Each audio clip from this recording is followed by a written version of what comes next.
Hi, it's a pleasure and a real honor to be here.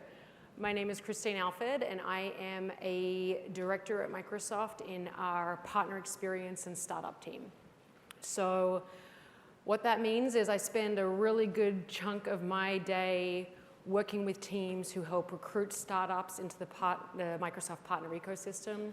We work with them and build a whole ton of programs and provide whatever resources that we can to try to give them whatever jumpstart they need to be successful. So I think you've done this before today, but I've told you a bit about myself, so I'd love to ask you a little bit about yourselves. And if I could just, I promise I won't put anyone on the stage. If I could just get show of hands, who works at a startup, what you'd call a startup? Awesome. Keep your hands raised if you are a founder of that startup. Awesome. Who works in the tech industry at a tech company they would not consider a startup? Great. I think there's something in this presentation for everybody. And, ooh.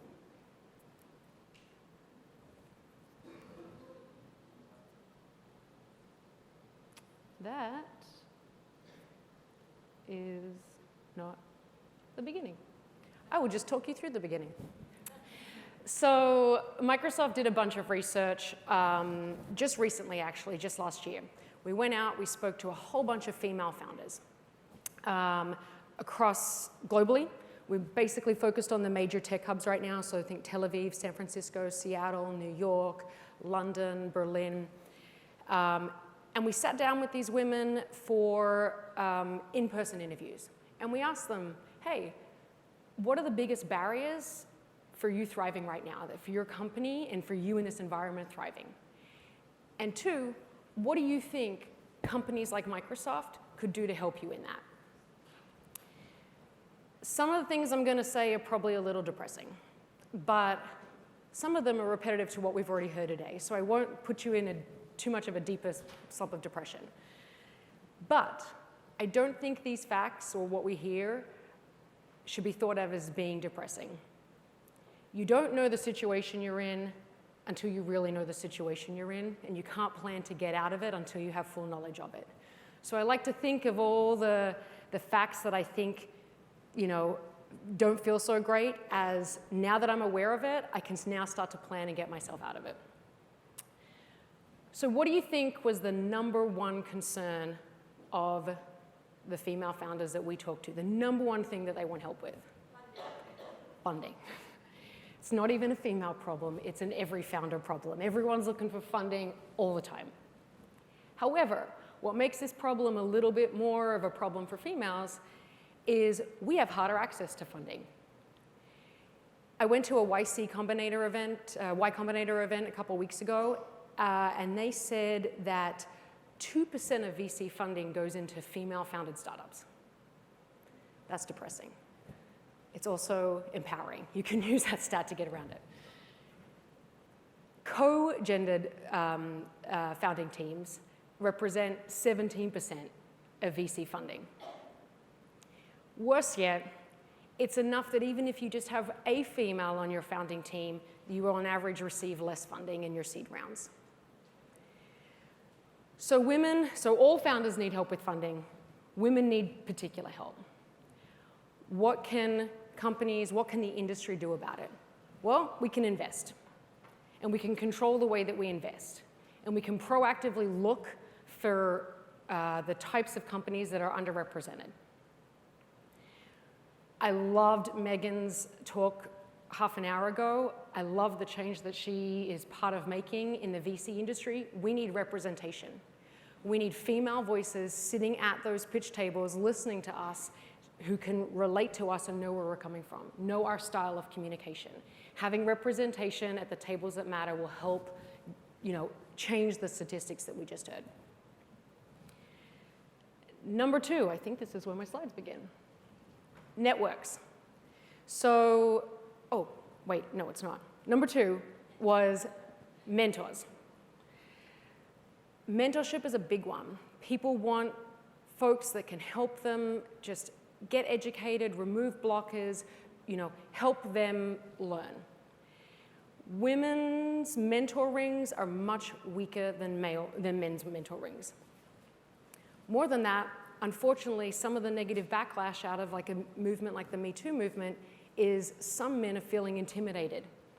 Men are mentoring men and not necessarily feeling comfortable about going out and mentoring women. Who we look for as mentors needs to be the widest net possible. We need women mentoring women, but that means you've only got a few women playing mentor roles to a massive base of women. We need males as our mentors too. So if I had an action for everybody right now, I would say, look at the people around you, look at the person next to you, exchange business cards. Everyone can learn something from someone in this room. We had half a room filled with female founders. We had another half a room filled with people in the tech industry, people with lessons that you can impart on others. So use the time here, get connected. This is about building that mentorship ring. Third thing people wanted was networks. Help me improve my network. This is not about creating a girls' club. This is about breaking down the barriers and the access to the boys' club. So it plays a lot in time with mentorship as well, but the biggest difference between mentorship, which is learning, and networks is about people who can open up new doors for you, people who have power and influence and can give you access to customers, access to investors, connections with other founders that you wouldn't have otherwise had. The more open your network and the more possible things that you can unblock in the future.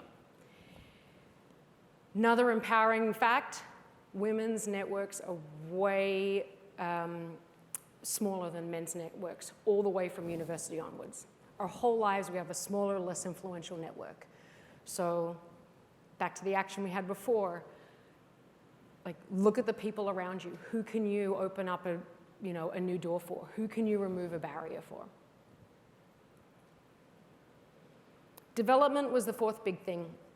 So the bottom quote is probably the one that rings the most true for me, and it's the feeling like you don't even get the time of day because of who you are or because of the background that you have. Female founders are less often technical founders. They're more often have a business background and really need a strong technical co-founder.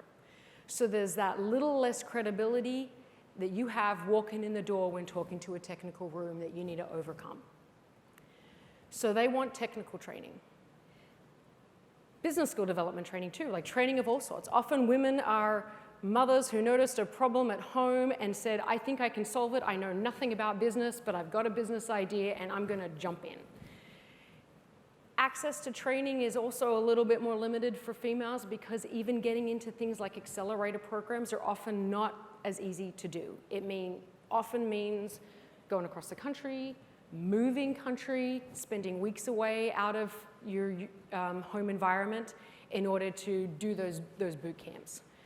So this is another big thing where they scream at the industry and say, help us get access to resources, people, courses, whatever we can that helps build up the missing blocks that we have. Fifth one's resources. This kind of a little bit goes into the funding bucket for me of I just need money to get up off the ground. But if you can give me resources, like example for Microsoft is, can you give me free software? Then great. Again, that's not necessarily a particularly female problem. What is a female problem is inclusive office environments. If you're not in an environment, you're not in like a WeWork space or a shared space, it doesn't feel inclusive and feel diverse, then your productivity is hindered, the level of creativity out of the group suffers as well. So women need inclusive, diverse, and open environments to work in. Lastly, it's influence. It's help get me educated and then help really make the change that we're trying to see because, hey, you in the industry, you probably already have engines and mechanisms and a voice that can help really drive this change. And I'm out here trying to get my business up off the ground. So be the people who are promoting inclusive environments. Lead by example. Have robust D&I initiatives in your organization. and be aware of your own representation within that. Does this ring true? So what I'd like to do is actually jump forward to, well, I work at Microsoft and I work in our startup team. We did this research. We heard what these women had to say. What are we doing about it? So just 2 months ago, this research was done at the end of last year. Just 2 months ago, we had a major announcement that we'd completely revamped our whole startups program. And it started with the number one problem, which was funding. We said, okay, we're a big company. We're going to put in $500 million into our startup program. So there's funding for you. But the core elements of that program are what I think touch on those other major pain points that were announced as well. One other thing I'd love to point out is, even though it's in the size 6 font, is just because it's an excerpt from the press release, Charlotte Yarkoni is our CVP. I come from a complete female management line. Our startup team is heavily represented by females, and I think it's really awesome that we have a CVP, a very, very high leader at Microsoft, owning this initiative as well. So one part of this program is we have these global reactor spaces. So now we have workspaces for our startups in tech hubs around the globe. They're expanding. We've got one in Berlin, Beijing, Shanghai coming soon.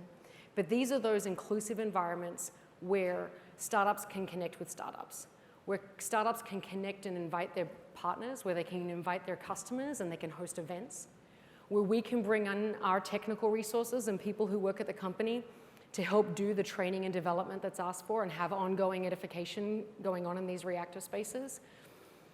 And then lastly, there are dedicated technical people within these spaces. So the technical support that everyone says they need, from product development to just general technical advice with the roadmap of my business, is sitting there 24/7 or within work hours.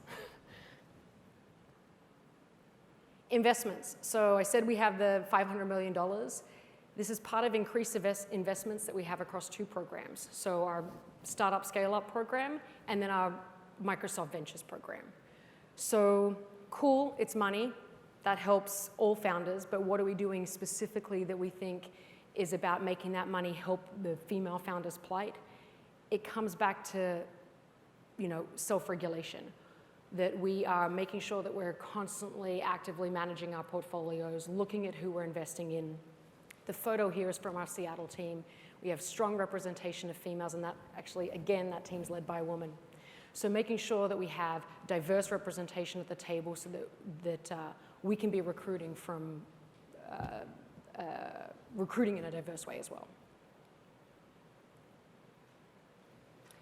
Technical sales and marketing expertise. So the whole program, every startup that goes through it gets a dedicated, essentially like a partner manager, someone whose whole job is to build a joint go-to-market plan with you and to build a sales pipeline with you. We know we're a huge company that deals with 90% of the Fortune 500, that has 120 million customers already, just in Office 365, and that we very much cater to large partners too. Large customers and large partners. These partner managers, their whole job is making sure that as a startup, you are not lost in the sea of those big programs, and that we're doing whatever we can to nurture you and give you access to these same things without having to already be the established player. We share, this number's actually wrong, and I don't know, we share 100,000 leads with our partners every single month. So it's a true joint sales motion. It means I'm coming in as a partner, you're just part of the one ring together, we represent each other, and we will joint sell together. Lastly, resources, free credits, people want them. We have free credits for a bunch of different products within the portfolio that we give out. So from anything from a productivity tool to operations tools to just free Azure credits for development. I actually think if you go past the Microsoft booth, there's a sign there that tells you how you can get free Azure credits as well for development. So relatively easy one for us. And the last thing is about influence. So what are we doing to actually then influence the industry and help be the voice, use our massive PR engine that we have and the credibility that we already have to help drive the change that we're trying to make to ourselves and encourage others in the industry to do it as well. So one, it's about strong female leadership, and I've talked a little bit about that already. It's investment in events, things like this, making sure that we're here, we have a voice, and that we're hearing what people need. It's general evangelism. It's training our managers, so actually changing the recruit motion. That team of recruiters that looks across startups, how am I getting them educated on what we just went through? What are the major concerns of female founders, and how can you change the way that you recruit that speaks more to their needs and helps them be attracted to wanting to be in the network? So we're not perfect. It's a never-ending journey. We heard earlier that there's 217 years until there's possible gender parity. So it's an ongoing process, but this is just one case study in what Microsoft's doing right now to change the way that it's engaging with women in the industry, and then specifically within women in startups. Thank you.